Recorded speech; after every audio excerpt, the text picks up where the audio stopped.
మనసు బుద్ధి పట్టి చూస్తాంటాము. సంకల్ప వికల్పాత్మికం మనహ అనేప్పటికి అది వచ్చి రాగద్వేషాన్ని పడియే అది పోతా ఉన్ను. ఏవాళ విరుపు వెరుపు నాకేం పట్టుతుంది నాకేం పట్టలా, దానికి నేను ఏం చేయాల, నా విరుపాన్ని నెరవేర్చుకుందుకు నా ఎటా ప్లేస్ చేయాల, దాని ఆ ఎన్నాళ్ళు మట్టునే మనసులో పోతా ఉన్ను. బుద్ధి అనేది నిశ్చయాత్మికం అనేప్పుడు అది తీర్మానం చేసే తన్మై. అక్కడ ఆ బుద్ధిలో మోహం కుళపం అనేది వచ్చేప్పటికి, మోహం వచ్చి మోహం అంటే తప్పుగా పురించుకునేది. ఎదిని మన తప్పుగా పురించుకున్నాముంటే దానిని అదే కరెక్ట్ ఎంచుకు మనం వచ్చి దాని వెనతి పోయిందిగా ఆరంభించుతున్నాము. అట్ట పొయ్యేప్పటికి అதாவது వివేకంతోని ఆ మోహాన్ని మన విలకాల.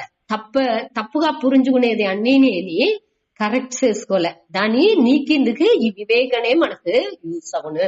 అదేది ఈ రాగద్వేషం అనేది వచ్చి వైరాగ్యం మనకు క్లియర్ గా ఉంటేనే ఆ రాగద్వేషం పోను. మనకు ఈ దిల్లుండే మా భోగ పొరుకల్లో ఉండే ఇకలోక విషయం పరలోక విషయం దానిలో ఉండే ఆ విరుపాలు తాని ఈ వైరాగ్యం మనకు కరెక్ట్ ఉండంగా ఏది విలుపునర్వుతో ఆ వివేకతోని బుద్ధిలో క్లియర్ గా నిశ్చయం చేసుకుని అనక ఆ నిశ్చయం చేసిన బుద్ధితోని మనం వచ్చి అన్ని పనుల్ని చేసేప్పుడు కొంచెం గాని ఆ వైరాగ్యం మనకు వచ్చింది ఆరంభును.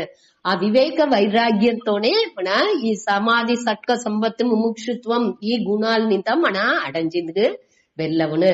దాని నుంచి ఈ ఎమోషనల్ వాల్యూని కాగ్నిటివ్ వాల్యూని ఒకే మరి మనకు ఆ ఉణర్వు మనస్సుని బుద్ధిని ఆ ఒకే నేర్కోట్లో ఉండాలంటారు. ఆర్జవం అనేది దానిలో ఆ నేర్మై ఆ కరెక్ట్ గా అన్ని ఏం మన ఎన్నం ఎంచుతుందో ఆ ఎన్ననే మనకు செயల్లోని రావలే, అదే వాక్కులోని రావలే.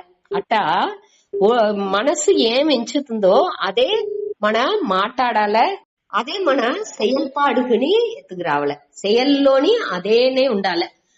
ఎన్నం ఒకటి సొల్లు ఒకటి செயல் ఒకటిగా అన్ని మారి ఉంటే మన ఆ ముழுமையான ఆ దృప్తిని పూర్ణత్వాన్ని మన నుంచి అడంజిందుకు వెళ్ళవదు. దానికే వీళ్ళు వచ్చి ఏం చెప్పిండారు, ఆ విశ్వరూపం అనేదిని ఆ ధ్యానం చేసేప్పుడు ఇది అన్నినేని ఒకటిగా ఉండాల అనే దాని మనసు బుద్ధి అన్నినేని ఆ దేవుణ్ణి బట్టియే ఎంచాల అట అనేదాన్ని అర్జునునికి ఇది చేసి స్ట్రెస్ చేసి కండిపుగా అట్టనే ఉండాలే అనేదాన్ని ఇక్కడ చెప్పారు. మయ్యి ఏవ మనహ ఆదర్శ, నాలోనే నీ మనస్సుని స్థాపనం చెయ్యి, మనస్సుని పెట్టు అనక మయి బుద్ధిం నివేశయ, నాలోనే నీ బుద్ధిని కూడా పెట్టు. వట్టి మనసుని మట్టు పెట్టుతే చాలదు, మనసుని పెట్టుతే నీవుடைய విరుపు వెరుపు మట్టునే క్లియర్ అవును. నీవుடைய మోహం అనేది తవరాన అభిప్రాయాలు అన్ని మారదు. దాని నుంచి బుద్ధిని నాలోనే పెట్టు. ఈ మనసు బుద్ధి నీ ఇష్టానికి పనిచేసింది ఉడాగా అట అనేది. అప్పుడు ముழு అంతఃకరణాన్ని దేవుణ్ణే ఎంచేట్టుగా ఉన్ను. అట్ట మన ఆ పயிற்சி చెయ్యంగానే మనకు ఆ ముழுமையான ஞானம் అనేది పరిపూర్ణంగా మన ఎంజాయ్ చేసింది వెళ్ళవును. ఇప్పుడు మన వింటనాలు అది పురింజలా చెప్పేమేక అది దేనించి అంటే మన నుంచి దాన్ని గ్రాస్ చేసింది, దాన్ని జీర్ణించి వెళ్ళవలా. దానికి అర్జునుని వచ్చి ఆ విశ్వరూపాన్ని నా నుంచి వెళ్ళవలేదు, దీన్ని ఉడిసి మీకు నా ఉடைய నాలుగు చెయ్యి ఉండే ఆ విష్ణుగా నా కాட்சியே దీని నా నుంచి జీర్ణించింది వెళ్ళవలా అటనిసిదా అర్జునని చెప్పినాడు. అదే మన ఉடைய నిలమేని ఆ ఒక దాన్ని దేనించి మన నుంచి వెళ్ళవలేదు అంటే మనస్సు ఎమోషనల్ గా ఎంచుతుంది, ఉణర్చి పూర్వంగా ఉంది. ఆ దాని బుద్ధి వచ్చి ఒకటి చెప్పుతుంది మంచి విషయాల్ని, దాన్ని ఏతుకుంది మన నుంచి మనస్సు నుంచి వెళ్ళవడా.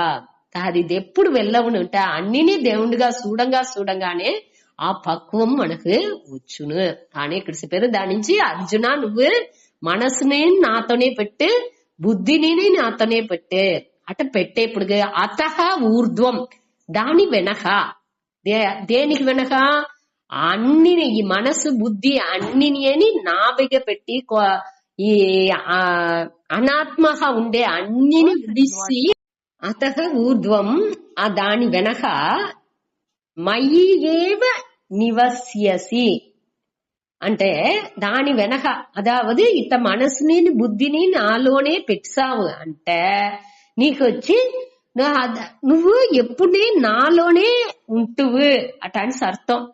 అటంటే ఏం అర్థం అంటే ఈ దేవుణ్ణి పట్టియేనే ఆనక ఎంచుతువు, దాని వెనక నన్ను తప్ప వేరొకటి ఎంచి మనసుని బుద్ధిని నాలోనే పెట్టావుంటే అది నాలోనే నువ్వు వసించుతువు, నాలోనే ఉంటువు, వేరే ఏ ఎన్నోని నీకు రాదు అనే దాన్ని చెప్పారు. దానిలో నా సంశయక, దానిలో సందేహం లేదు, సందేహపడాల్సిన అవసరం లేదు దానిలో అట అనే దానిని ఇక్కడ చెప్పి ముడిచారు.